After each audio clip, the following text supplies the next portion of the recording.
Hi friends, this is 5 Minutes Tech YouTube channel. Here is Samsung Galaxy Tab A7 Lite. In this video, you will learn how you can remove Google account from your device Samsung Galaxy Tab A7 Lite. First of all, go to the settings of your tablet and then go to accounts and backup. Go to accounts and backup and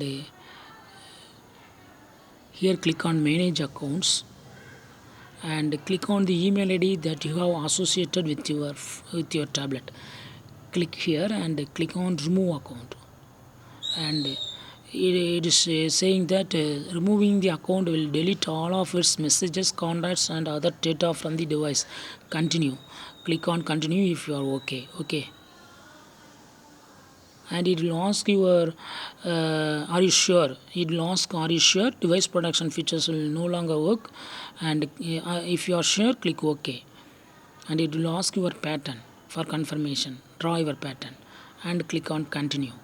Yes, Google account is now removed from your device, and to check it, just go to Google Play Store. And if you see sign in button, then it means that already Google account is removed from your device. So in this way you can easily remove Google account from your device Samsung Galaxy Tab A7 Lite. That's all friends, thanks for watching, bye.